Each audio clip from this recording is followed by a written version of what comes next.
여러분 안녕하십니까? 내란 수괴 윤석열에게 무기징역이 선고됐습니다.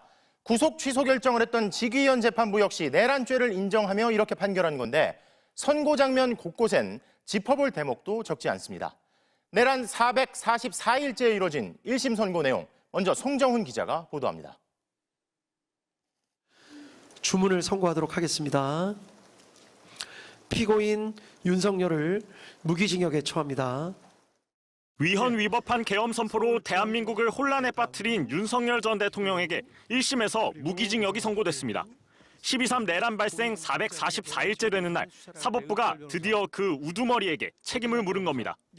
재판부는 우리 헌법은 비상계엄을 하더라도 국회의 권한을 침해하거나 행정사법의 본질적인 기능을 침해할 수 없도록 하고 있다며 국헌문란 목적의 내란죄가 성립한다고 판단했습니다.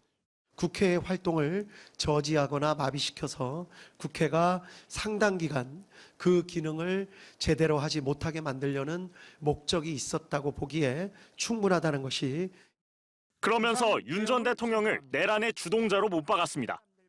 범행을 직접 주도적으로 계획했고 다수의 많은 사람들을 범행에 관여시켰습니다.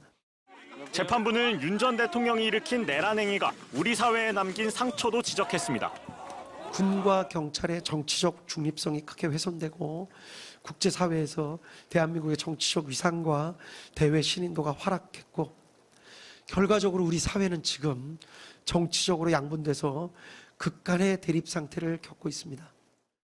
윤 전 대통령 측이 내세운 공수처의 내란죄 수사권 문제나 대통령의 불소추 특권에 대해선 현직 대통령이라 하더라도 수사 자체는 허용되며 수사권 논란은 이 사건에서 큰 의미가 없다며 변호인단의 법기술을 차단했습니다.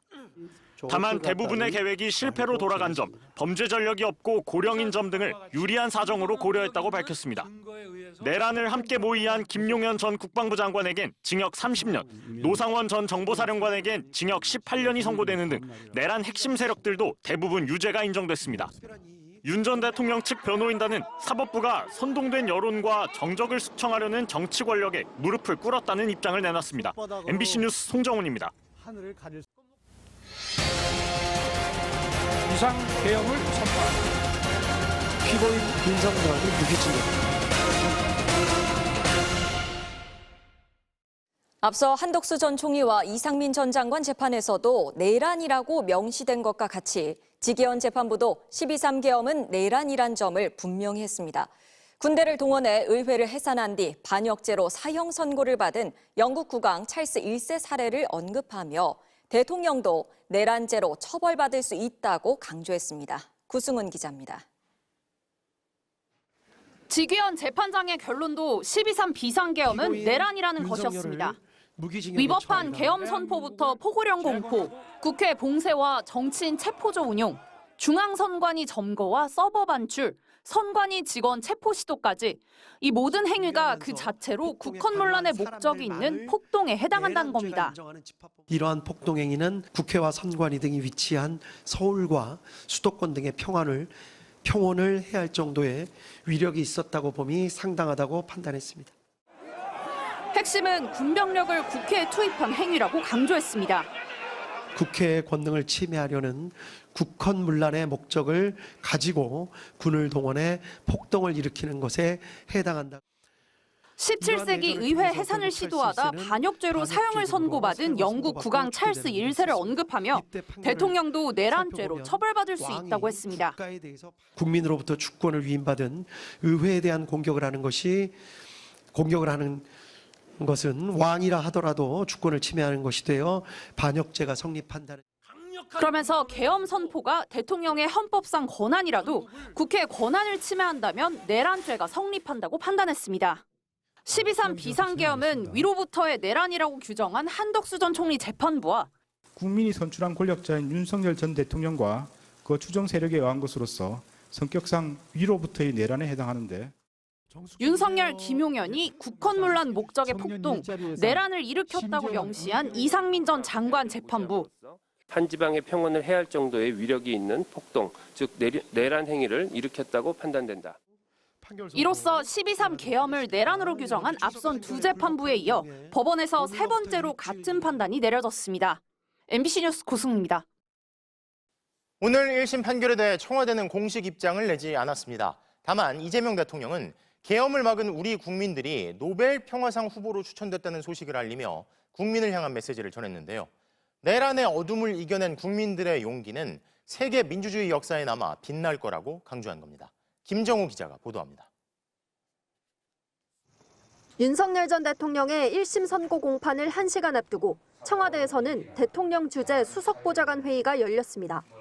이재명 대통령은 가장 먼저 12.3 불법 계엄을 저지한 우리 국민들이 노벨 평화상 후보로 추천됐다는 소식부터 공유했습니다. 내란의 어둠을 평화적으로 이겨낸 우리 대한 국민들의 용기와 역량은 아마도 세계 민주주의 역사에 영원히 표속으로 남아 빛날 것입니다. 세계 각국 정치학자 4명이 12.3 비상계엄을 저지한 국민들의 노력을 빛의 혁명으로 규정해 노벨 평화상 후보에 추천했다는 겁니다.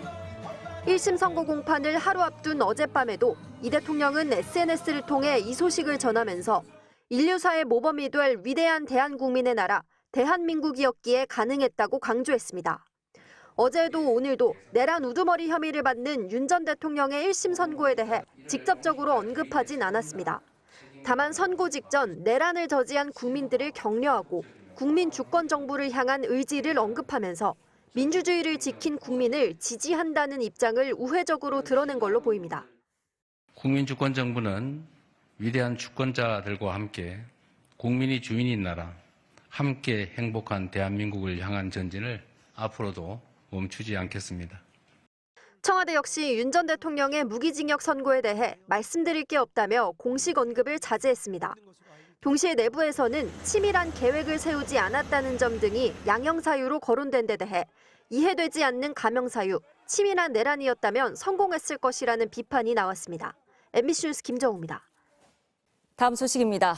주한미군과 중국 전투기가 어제 한때 서해상에서 대치한 것으로 확인됐습니다. 주한미군이 한국과 중국의 방공식별구역 중간 지점까지 진입하는 공중훈련에 나서면서 중국도 대응에 나선 건데요. 주한미군 측은 우리 군 당국에 훈련 계획을 사전에 알리지 않은 걸로 파악됐습니다. 손하늘 기자 단독 취재입니다. 주한미군 전투기 여러 대가 어제 오산 기지를 출발해 서해로 출격했습니다. 수십 차례의 서해에 출격하며 한국과 중국의 방공식별구역 중간 지점까지 진입해 초계 활동을 벌인 걸로 확인됐습니다. 미군 전투기가 접근하자 중국도 즉각 전투기를 대응 출격시켰고 양측이 서해상에서 대치하는 상황까지 벌어진 걸로 파악됐습니다. 군사적 충돌로 이어지진 않았습니다.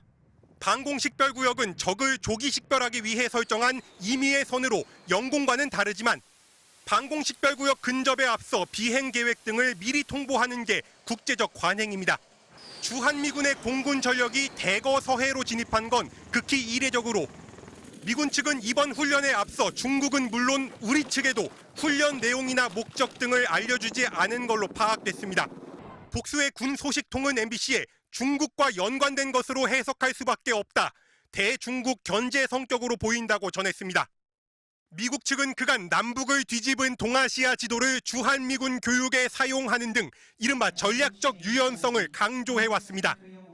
Must be clear-eyed about China's ongoing military modernization and buildup and the growing activities of its military in this region and increasingly beyond. 북한을 넘어 중국 견제로 주한미군을 본격 활용하려는 게 아니냐는 해석이 나오는 가운데 군 당국은 상황을 파악한 뒤 즉각 여러 채널을 가동해 주한미군의 훈련 중단을 요구한 것으로 알려졌습니다. 주한미군 측은 서해를 겨냥한 훈련의 이유 등을 묻는 MBC 질문에 구체적인 답을 주지 않았습니다.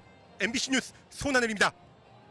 설 연휴 이후 6일 만에 열린 주식시장은 또 사상 최고치를 경신했습니다. 5,600을 훌쩍 넘어 어느새 5,700선에 바짝 다가섰습니다. 코스닥도 5% 가까이 급등했는데 반도체는 물론 그동안 잠잠했던 다른 업종들로 상승세가 확산되는 모양새입니다. 남유정 기자입니다. 연휴가 끝나자마자 코스피가 또다시 사상 최고치를 갈아치웠습니다. 장이 시작하자마자 급등하더니 3% 넘게 상승한 5,677로 마감했습니다. 코스피 기업 이익의 절반 넘게 차지하는 대장주 투톱이 또 뛰었습니다. 삼성전자는 사상 처음 19만 원에 장을 마쳤고 SK 하이닉스도 장중 한때 90만 원을 회복했습니다. 엔비디아가 메타에 수백만 개의 AI 칩을 공급하기로 하는 등 연휴 기간 쌓였던 호재가 장이 열리자마자 반영됐습니다. 연휴 기간 동안에 미국 증시가 반등세를 이어갔고 특히 반도체 그리고 IT 하드웨어 쪽들이 좀 강했던 흐름들이 나타났고요. 반도체뿐만이 아닙니다. 신재생 에너지와 우주 관련 업종의 건설까지 다른 업종으로 상승세는 무섭게 확산됐습니다. 상승 종목이 660여 개로 하락 종목보다 3배 가까이 많았습니다. 트럼프 행정부가 미국 조선업 재건을 위한 청사진을 공개하면서 조선주도 급등했습니다. 미국 군함과 상선의 초기 물량을 국내 조선소에서 건조할 수 있게 된 겁니다. 주식시장으로 자금이 유입되고 코스닥 활성화와 상법 개정 등 정책 기대감이 이어지며 증권주도 강세를 보였습니다. 거래대금 자체가 이제 상당히 많이 늘은 부분, 증권회사들 자체의 어떤 이익이라든지 이런 것들이 상당히 좀 늘어날 수 있다라는 어떤 기대감 자체가 작용한 것 같습니다. 2차 전지와 제약, 바이오 종목들이 주도한 코스닥도 한때 매수 사이드카가 발동될 정도로 불을 뿜으며 5% 가까이 급등했습니다. MBC 뉴스 남효정입니다.